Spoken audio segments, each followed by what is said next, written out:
ನಮಸ್ತೆ ಎಲ್ರಿಗೂ. Hi my dear student. See, last ಕ್ಲಾಸಲ್ಲಿ ನಾವು bouncing level of bouncing levels ಬಾಲ್ಸ್ದು ಅದ್ರ ಬಗ್ಗೆ ಡಿಸ್ಕಸ್ ಮಾಡಿದ್ವಿ. ಸಿ ನೆಕ್ಸ್ಟ್ ಅದರಲ್ಲಿ ಯಾವ್ಯಾವ ಬಾಲ್ಸ್ ಅಂದರೆ ಚೆಂಡು, ಕೈ ಚೆಂಡು ಇರ್ಬೋದು, balls, footballs, tennis ball, cricket ball, ಇದೆಲ್ಲ ಹೇಗೆ ಬೌನ್ಸ್ ಆಗುತ್ತೆ ಅದ್ರ ಬಗ್ಗೆ ಡಿಸ್ಕಸ್ ಆಗಿತ್ತು. ಅದೇ ರೀತಿ discuss and class other properties of sports balls such has size, colour, texture and how high they bounce and understand why balls are made up of scientific materials for specific sports. ಹಾಗೆ ನೀವು ನಿಮ್ಮ ಸ್ಕೂಲ್ಗಳಲ್ಲಿ, ನಿಮ್ಮ ಶಾಲೆಯಲ್ಲಿ ಕ್ರೀಡಾ ಚೆಂಡುಗಳ ಅವುಗಳ ಗಾತ್ರ ಎಷ್ಟು ದಪ್ಪ ಇರುತ್ತೆ, ಅಂದರೆ ಸ್ಪೋರ್ಟ್ಸಿಗೆ ಬಳಸ್ತಕ್ಕಂತಹ ಆ ಬಾಲ್ದು ಸೈಜ್ ಎಷ್ಟಿರುತ್ತೆ, ಅದ್ರ ಕಲರ್ ಹೇಗಿರುತ್ತೆ, ಬಣ್ಣ, ಅದ್ರ ಟೆಕ್ಸ್ಚರ್, ಅದರ ವಿನ್ಯಾಸ ಯಾವ ಶೇಪಲ್ಲಿ ಇರುತ್ತೆ, ಯಾವ ಆಕಾರದಲ್ಲಿ ಇರುತ್ತೆ, ಮತ್ತು ಎಷ್ಟು ಎತ್ತರಕ್ಕೆ ಪುಟ್ಟಿದಿರುತ್ತೆ, ಮುಂತಾದ ಗುಣಗಳನ್ನು ನಿಮ್ಮ ಕ್ಲಾಸ್ ರೂಮ್ಸಲ್ಲಿ, ನಿಮ್ಮ ಸ್ಕೂಲ್ಸಲ್ಲಿ ಎಷ್ಟೋ ಥರದ ಡಿಫ್ರೆಂಟ್ ಟೈಪ್ಸ್ ಆಫ್ ಬಾಲ್ಸ್ ಇರುತ್ತೆ. ಫುಟ್ಬಾಲು, ವಾಲಿಬಾಲು, ಸ್ಪೋರ್ಟ್ಸ್ ಬಾಲ್ಗಳು ಎಷ್ಟೊಂದಿರುತ್ತೆ. ಅವುಗಳ ಬಗ್ಗೆ ನಿಮ್ಮ ಫ್ರೆಂಡ್ಸ್ ಜೊತೆ ಡಿಸ್ಕಸ್ ಮಾಡಿ. ಹಾಗೆ ನಿರ್ದಿಷ್ಟ ಕ್ರೀಡೆಗಳಿಗೆ ಬಳಸೋ ಅಂದರೆ ಯಾಕೆ, ಈಗ ಕ್ರಿಕೆಟಿಗೆ ಬಳಸುವಂಥ ಬಾಲೇ ಒಂಥರ, ಟೆನ್ನಿಸಿಗೆ ಬಳಸುವಂಥ ಬಾಲೇ ಒಂಥರ, ಫುಟ್ಬಾಲ್ಗೆ ಒಂಥರ ಬಾಲು, ಈ ಥರ ನಿರ್ದಿಷ್ಟವಾಗಿ ಒಂದೊಂದು ಸ್ಪೋರ್ಟ್ಸ್ಗೆ ಸ್ಪೆಸಿಫಿಕ್ ಆಗಿ ಯಾಕೆ ಆ ರೀತಿಯ ಸ್ಪೆಸಿಫಿಕ್ ಚೆಂಡುಗಳು, ಬಾಲ್ಸ್ನ ನಿರ್ದಿಷ್ಟ ಸಾಮಗ್ರಿಗಳಿಂದ ಅಂದರೆ ಮೆಟೀರಿಯಲ್ಸ್ನ, ಅದಕ್ಕೆ ಸಂಬಂಧಪಟ್ಟಂತಹ ಮೆಟೀರಿಯಲ್ಸ್ಗಳನ್ನ ಯೂಸ್ ಮಾಡಿ ಯಾಕೆ ತಯಾರಿಸಲಾಗುತ್ತೆ, ಅದನ್ನು ಸಹ ಸೈಂಟಿಫಿಕ್ ಆಗೋದು ಒಂದು ಸ್ಪೆಸಿಫಿಕ್ ಮೆಟೀರಿಯಲ್ನೇ ಉಪಯೋಗಿಸಿ ಮಾಡಿರ್ತಾರೆ ಅಲ್ವಾ. ಈ ಕ್ರಿಕೆಟ್ ಬಾಲ್ ಮಾಡಿರೋ ಅಂಥ ರಬ್ಬರ್ ಬಾಲಿಂದ ಫುಟ್ಬಾಲ್ದು ಅಥವಾ ಟೆನ್ನಿಸ್ ಬಾಲ್ ಇರ್ಬೋದು, ಸ್ಪೋರ್ಟ್ಸ್ ಬಾಲ್ಗಳನ್ನ ಮಾಡಲ್ಲ. ಅದರದ್ದು ಬಾಲ್ಗಳನ್ನ ತಯಾರು ಮಾಡೋದಕ್ಕೆ ಅದಕ್ಕೆ ಆದಂತಹ ಸ್ಪೆಸಿಫಿಕ್ ಮೆಟೀರಿಯಲ್ಸ್ಗಳನ್ನ, ಸಾಮಗ್ರಿಗಳನ್ನ ಬಳಸಿ ಮಾಡಿರ್ತಾರೆ. ಯಾಕೆ ಅಂತೇಳಿ ಅದನ್ನು ಸಹ ತಿಳ್ಕೊಂಡು ಅರ್ಥ ಮಾಡ್ಕೊಳ್ಳಿ. Observe figure 6.4 and group the objects is in as many different ways as possible. ಹಾಗೆ ಏನು ಮಾಡಿ, ಅಲ್ಲಿರ್ತಕ್ಕಂಥ ವಸ್ತುಗಳನ್ನ ಎಷ್ಟು ಸಾಧ್ಯವಾಗುತ್ತೋ ಅಷ್ಟು ವಿಧಗಳಲ್ಲಿ ವರ್ಗೀಕರಿಸಿ. ಇಲ್ಲಿ ಕೆಲವೊಂದು ವಸ್ತುಗಳನ್ನ ಕೊಟ್ಟಿದ್ದಾರಲ್ವ, ಅವುಗಳನ್ನು ಎಷ್ಟು ನಿಮಗೆ ಸಾಧ್ಯವಾಗುತ್ತೋ ಅಷ್ಟು ವಿಧಗಳಾಗಿ, ಅಷ್ಟು ಗ್ರೂಪ್ಸ್ ಆಗಿ ನೀವು ಆಬ್ಜೆಕ್ಟ್ಸ್ಗಳನ್ನ ಮೆನಿ ಡಿಫ್ರೆಂಟ್ ವೇಸಲ್ಲಿ ಮಾಡಿ ಅಂತೇಳಿ ಕೇಳಿದ್ದಾರೆ. You might have grouped these objects according to their shapes or by their color or materials they are made up of. ಇಲ್ಲಿ ಕೊಟ್ಟಿರ್ತಕ್ಕಂಥ ವಸ್ತುಗಳನ್ನ ಅವುಗಳ ಆಕಾರ ಇರ್ಬೋದು, ಅಥವಾ ಅವುಗಳ ಬಣ್ಣ, ಅಥವಾ ಅವುಗಳನ್ನ ಮಾಡಿರ್ತಕ್ಕಂಥ ಸಾಮಗ್ರಿಗಳು, ಮೆಟೀರಿಯಲ್ಸ್, ಅದರ ಆಧಾರದ ಮೇಲೆ ವರ್ಗೀಕರಿಸ್ಬೋದು. ಇಲ್ಲಿ we have learn that materials may be classified on the basis of their properties. ನಮಗೆ ಒಂದು ಏನು ಕಲ್ತ್ಕೊಂಡ್ವಿ ನಾವು, ಸಾಮಗ್ರಿಗಳನ್ನ ಅವುಗಳ ಗುಣಗಳ ಆಧಾರದ ಮೇಲೆ ವರ್ಗೀಕರಿಸ್ಬೋದು. ಅಂದರೆ we have learn that materials may be, ಅಂದರೆ ಆ ಸಾಮಗ್ರಿಗಳನ್ನ ಯಾವ ರೀತಿ ಕ್ಲಾಸಿಫೈಡ್ ಮಾಡ್ತೀವಿ, ಬೇಸಿಸ್ ಆನ್ ದ ಪ್ರಾಪರ್ಟಿ, ಅವುಗಳ ಗುಣಗಳ, ಆ ಗುಣಗಳ, ಈಗ ಒಂದು ರಬ್ಬರ್ ಅಥವಾ ಒಂದು ಮಣ್ಣಿನ ಮಡಿಕೆ ಒಳಗೆ ಅದರ ಗುಣ, ಆ ಗುಣದ ಆಧಾರದ ಮೇಲೆ ಆ ವಸ್ತುವನ್ನು ಗುಂಪು ಮಾಡುವಂಥದ್ದು. ಮರದ ಗುಣನೇ ಒಂಥರ, ಮಣ್ಣಿನ ಗುಣನೇ ಒಂಥರ, ಪ್ಲಾಸ್ಟಿಕ್ ಗುಣನೇ ಒಂಥರ, ಈ ರೀತಿ. ಅರ್ಥ ಆಯ್ತಾ? ಆಯಾ ಮೆಟೀರಿಯಲ್ಸ್ಗಳನ್ನ ಯಾವ ರೀತಿ ನಾವು ಗುಂಪು ಮಾಡ್ತೀವಿ ಅಂದರೆ ಅದು ಅವುಗಳ ಗುಣಗಳ ಆಧಾರದ ಮೇಲೆ, ಪ್ರಾಪರ್ಟೀಸ್ ಮೇಲೆ ನಾವು ಅವುಗಳನ್ನ ಗ್ರೂಪ್ ಮಾಡ್ತೀವಿ.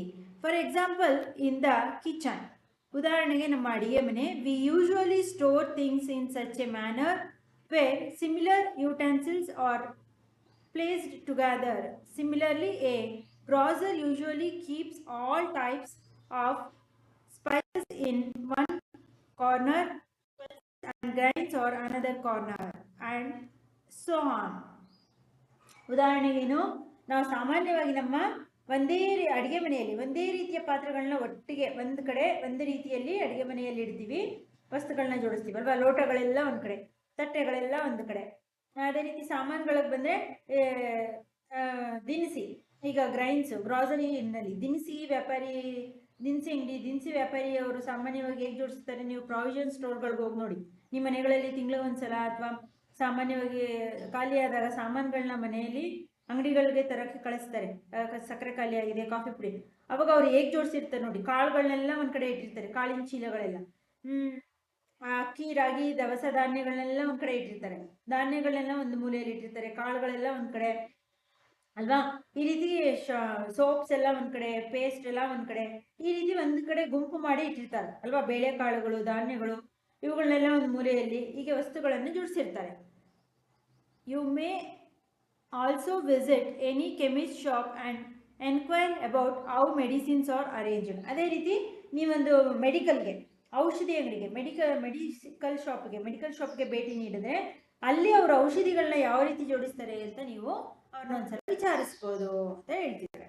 ಅಲ್ಲಿ ಹೋಗಿ ನೀವು ಅವುಗಳನ್ನ ವಿಚಾರಿಸಿ. ಇಲ್ಲಿ ನೋಡಿ, ನೀವು ಇಲ್ಲಿ ಗುಂಪು ಮಾಡ್ಬೋದು. ಹೇಗೆ?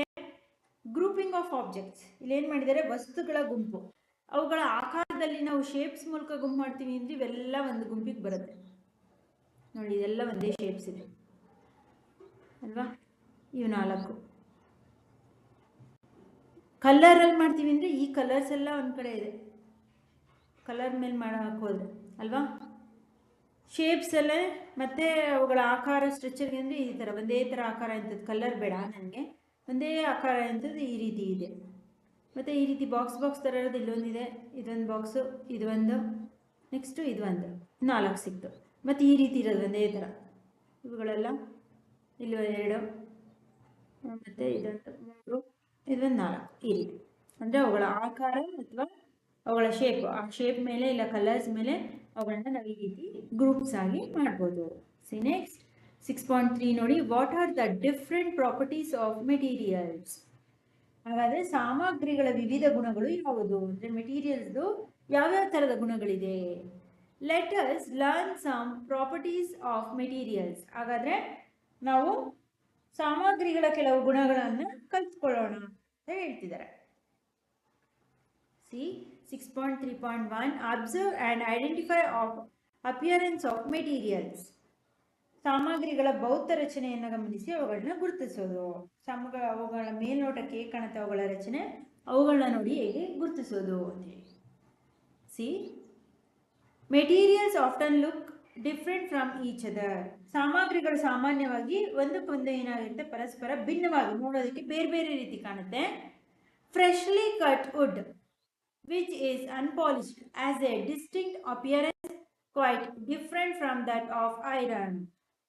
ಹಾಗೆ ಒಂದು ಕತ್ತರಿಸಿದಂತಹ, ಒಂದು ಪಾಲಿಶ್ ಮಾಡದೇ ಇರ್ತಕ್ಕಂಥ, ಹೊಸದಾಗಿ ಕತ್ತರಿಸಿದಂತಹ ಒಂದು ಮರದ ತುಂಡು ಇರ್ಬೋದು, ಅದು ವಿಶಿಷ್ಟ ರಚನೆಯನ್ನು ಹೊಂದಿರುತ್ತೆ. ಕಬ್ಬಿಣಕ್ಕಿಂತ ಭಿನ್ನವಾಗಿರುತ್ತೆ ಅಲ್ವಾ?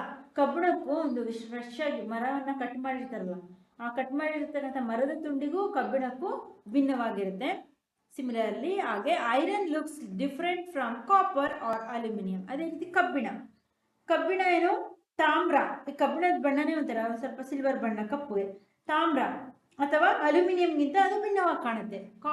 ಅಲ್ಯೂಮಿನಿಯಂ, ತಾಮ್ರ ಎಲ್ಲ ನೋಡ್ತಿರಲ್ಲ, ಕಾಪರ್ ಅದರದೆಲ್ಲ ನಿಮ್ಮ ಮನೆಗಳಲ್ಲಿ ಕಾಪರ್ ತಟ್ಟೆ ಥರ ಚಿನ್ನದ ಬಣ್ಣದಲ್ಲಿ ಇರುತ್ತೆ ಅದು.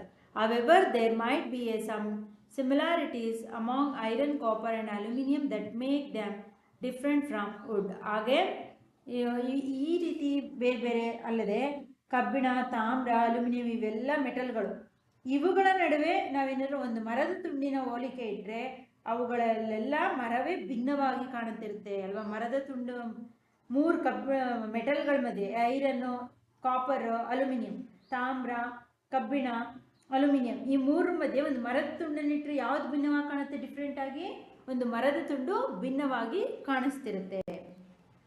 ಹಾಗೆ let us do A sorting challenge. Collect small pieces of paper, cardboard, wood, chalk, paper, wire, aluminum foil and any article made up of brass, bronze, steel, etc. ಹಾಗೇನು ನಾವು ವಸ್ತುಗಳನ್ನು ಬೇರ್ಪಡಿಸುವಾಗ ಒಂದು ಎಷ್ಟೋ ಒಂದು ಮೆಟೀರಿಯಲ್ಸ್ ಇರುತ್ತೆ, ಅವುಗಳನ್ನ ಬೇರ್ಪಡಿಸುವಂತಹ ಒಂದು ಸವಾಲನ್ನು ತೆಗೆದುಕೊಳ್ಳೋಣ. ಅದರಲ್ಲಿ ಕಾಗದದ ಸಣ್ಣ ಚೂರುಗಳಿರ್ಬೋದು, ರೊಟ್ಟಿನ ಹಲಗೆ ಇರ್ಬೋದು, ಮರ ಇರ್ಬೋದು, ಚಾಪೀಸ್, ಸೀಮೆ ಸುಣ್ಣ ಇರ್ಬೋದು, ತಾಮ್ರದ ತಂತಿ ಇರ್ಬೋದು, ಕಾಪರ್ ವೈರು, ಅಲ್ಯೂಮಿನಿಯಂ ಹಾಳೆ, ಶೀಟ್ ಆಫ್ ಅಲ್ಯೂಮಿನಿಯಂ, ಒಂದು ಕಾಪರ್ ಹಿತ್ತಾಳೆ, ಕಂಚು, ಹುಕ್ಕು ಇತ್ಯಾದಿ ವಸ್ತುಗಳನ್ನು ಕಲೆಕ್ಟ್ ಮಾಡಿ ಇಟ್ಕೊಳ್ಳಿ.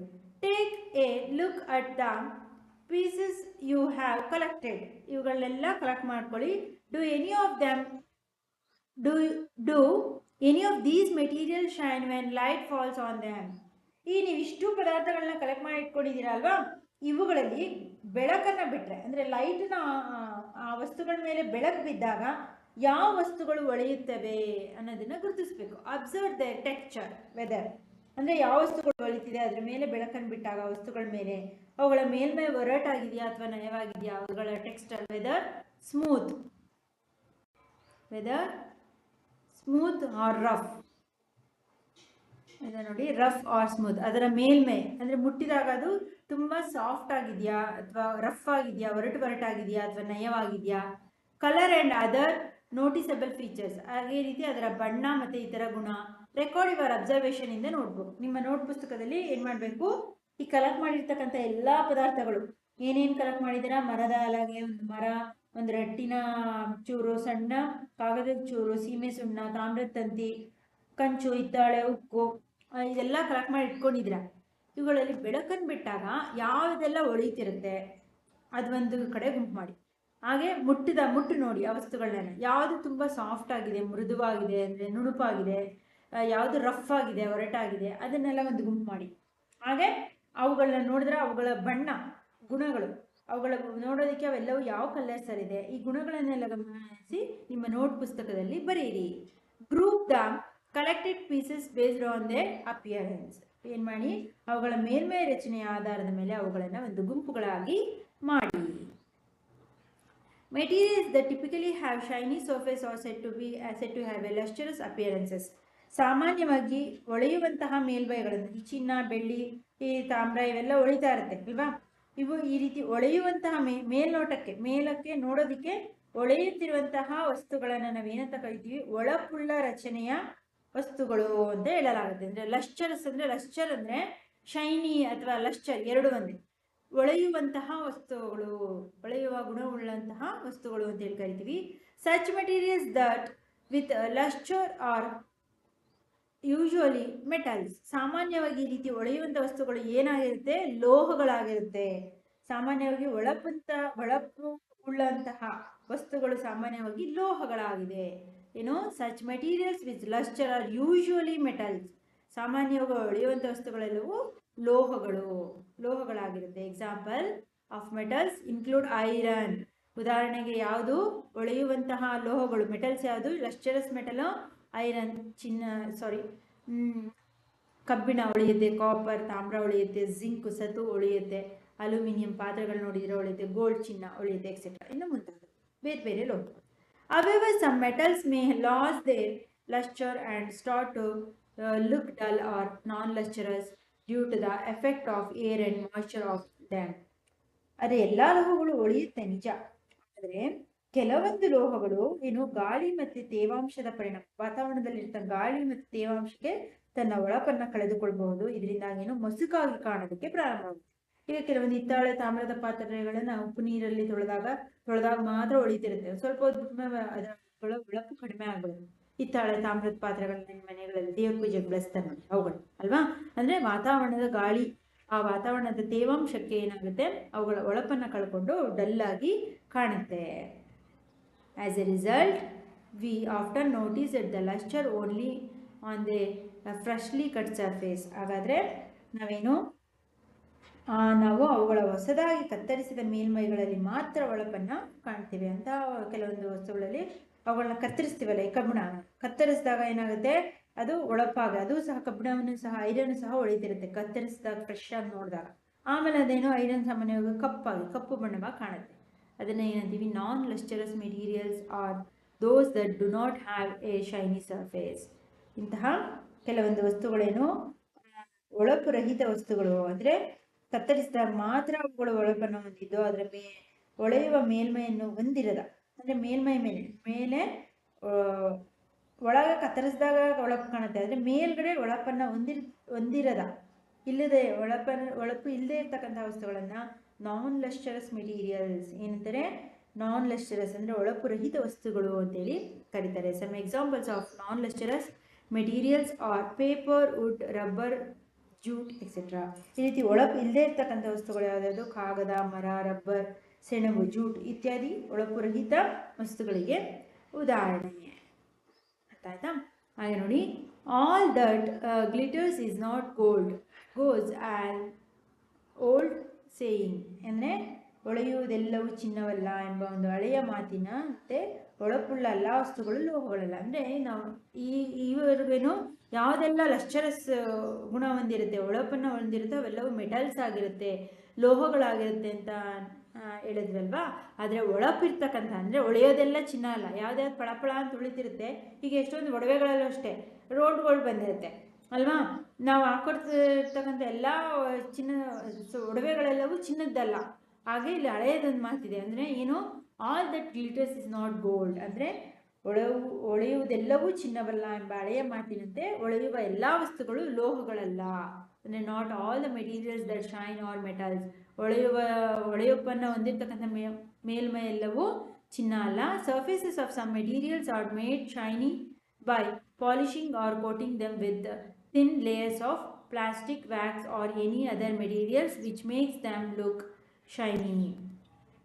ಏನು, ಸಾಮಾನ್ಯವಾಗಿ ಕೆಲವು ವಸ್ತುಗಳ ಮೇಲ್ಮೈಗಳನ್ನು ಪಾಲಿಶ್ ಮಾಡುವ ಮೂಲಕ, ಅಂದರೆ ಮೇಲ್ಮೈ ಮೇಲ್ಗೆ ಪಾಲಿಶನ್ನು ಕೊಟ್ಟಿರ್ತಾರೆ, ಅಥವಾ ಕೆಲವು ಪ್ಲಾಸ್ಟಿಕ್ ಅಥವಾ ಮೇಣ ಇತರ ಯಾವುದೇ ವಸ್ತುಗಳ ತೆಳುವಾದ ಲೇಪನದ ಮೂಲಕವೂ ಸಹ ಒಳೆಯುವಂತೆ ಮಾಡಲಾಗುತ್ತದೆ. ಈ ವಸ್ತುಗಳೆಲ್ಲವೂ ಇಲ್ಲದಿರಬಹುದು. These materials may not be metals. ಇವೆಲ್ಲವೂ ಅಂದರೆ ಕೆಲವೊಂದು ಪಾಲಿಶ್ ಕೊಟ್ಟಿರ್ತಾರೆ, ಅವೆಲ್ಲವೂ ಲೋಹಗಳಲ್ಲ, ಒಳಪನ್ನ ಕೊಟ್ಟಿರ್ತಾರೆ ಅಷ್ಟೇ. ಹಾಗಾಗಿ ಒಳಪುಳ್ಳಂತಹ ಎಲ್ಲ ವಸ್ತುಗಳು ಲೋಹಗಳಾಗಿಲ್ಲದೆ ಇರಬಹುದು, ಮೆಟಲ್ಸ್ ಇಲ್ಲದೆ ಇರಬಹುದು ಅಂತೇಳಿ ಹೇಳ್ತಿದ್ದಾರೆ. ಆಯ್ತಾ? ಹಾಗಾದರೆ R all lustrous materials metals? ಹಾಗಾದರೆ ಏನು, ಒಳಪುಳ್ಳ ಎಲ್ಲ ವಸ್ತುಗಳು ಲೋಹಗಳೇ? ಇಲ್ಲ. ಇಲ್ಲೇ ಒಂದು ಉತ್ತರ ಸಿಕ್ತು ಅಲ್ವಾ. ಆಲ್ ಮೆಟೀರಿಯಲ್ಸ್ ಅಲ್ವಾ, ನಾಟ್ ಆಲ್, ಇಲ್ಲೇ ಇದೆಯಲ್ಲ, not all materials that shine are metals. ಹೊಳೆಯುವ ಎಲ್ಲ ವಸ್ತುಗಳು ಲೋಹಗಳಲ್ಲ. ಆಯ್ತಾ? ಓಕೆ ಮೈ ಡಿಯರ್ ಸ್ಟೂಡೆಂಟ್, ಇಷ್ಟರಲ್ಲಿ ನೆಕ್ಸ್ಟ್ ಕ್ಲಾಸ್ 6.3.2 ಅಲ್ಲಿಂದ ಕಂಟಿನ್ಯೂ ಮಾಡೋಣ. ಏನಾದ್ರು ಡೌಟ್ಸ್ ಇತ್ತು, ಅರ್ಥ ಆಗಲ್ಲ ಅಂದರೆ ಡಿಸ್ಕ್ರಿಪ್ಷನಲ್ಲಿ ಕಮೆಂಟ್ ಮಾಡಿ. ಆ್ಯಂಡ್ ಆದಷ್ಟು ನಿಮ್ಮ ಎಲ್ಲ ಫ್ರೆಂಡ್ಸ್ಗಳು ಶೇರ್ ಮಾಡಿ. ಅವ್ರು ಕನ್ನಡ ಮೀಡಿಯಮಲ್ಲಿ, ಇಂಗ್ಲೀಷ್ ಮೀಡಿಯಮಲ್ಲಿ ಅವ್ರಿಗೆ ಶೇರ್ ಮಾಡಿ. ಒಂದ್ಸಲ ಸೈನ್ಸನ್ನು ಕನ್ನಡದಲ್ಲಿ ಕೇಳಿದ್ರೆ ಅವ್ರಿಗೆ ಈಸಿಯಾಗಿ ಅರ್ಥ ಆಗುತ್ತೆ. ಆಗ ಸೈನ್ಸ್ ಅನ್ನೋದು ಟಫ್ ಅನ್ಸಲ್ಲ ಅವ್ರಿಗೆ, ಅರ್ಥ ಮಾಡ್ಕೊಂಡ್ಬಿಟ್ರೆ. ಹಾಗಾಗಿ ಸಬ್ಸ್ಕ್ರೈಬ್ ಮಾಡ್ಕೊಳ್ಳಿ. ಬಿಕಾಸ್ ಸಬ್ಸ್ಕ್ರೈಬ್ ಮಾಡಿಕೊಂಡ್ರೆ ಸರ್ಚ್ ಮಾಡೋ ಅವಶ್ಯಕತೆ ಇಲ್ಲ, ಡೈಲಿ ಆಗ್ತಕ್ಕಂಥ ಕ್ಲಾಸ್ದು ನೋಟಿಫಿಕೇಶನ್ ಬರುತ್ತೆ. ಆ್ಯಂಡ್ ಆದಷ್ಟು 2-3 ಟೈಮ್ ಆಡಿಯೋನ ಕೇಳಿ. ನಾನು ಕೊಡ್ತಕ್ಕಂಥ ಹೋಮ್ವರ್ಕ್ ಕ್ವಶನ್ಸ್ಗೆ ನೀವೇ ಆನ್ಸರ್ ಮಾಡೋದಕ್ಕೆ ಟ್ರೈ ಮಾಡಿ. ಅರ್ಥ ಆಯ್ತಾ? ಓಕೆ. ಇನ್ಸೈಡ್ ಟೆಕ್ಸ್ಟ್ ಬುಕ್ಕಲ್ಲಿ ನಿಮ್ಗೆ ಇನ್ನೂ ಹೆಚ್ಚಿನ objective type question and answers ಬೇಕು ಎಕ್ಸಾಮ್ಸ್ಗಳಿಗೆ ಅಂತಂದರೆ ಸೈನ್ಸ್ ಕ್ವಶನ್ ಬ್ಯಾಂಕ್ ಅಂತ ಇನ್ನೊಂದು ಚಾನಲ್ ಇದೆ, ಅಲ್ಲಿ ವಿಸಿಟ್ ಮಾಡಿ. ಅದನ್ನು ಲಿಂಕನ್ನು ನಾನು ಡಿಸ್ಕ್ರಿಪ್ಷನ್ ಹಾಕಿರ್ತೀನಿ. ಆ್ಯಂಡ್ ಆದಷ್ಟು ಪ್ಲೇ ಲಿಸ್ಟ್ನ ಚೆಕ್ ಮಾಡಿ. ಹೋಮ್ವರ್ಕ್ ಕ್ವಶನ್ಸ್ನ ತೊಗೊಳ್ಳಿ.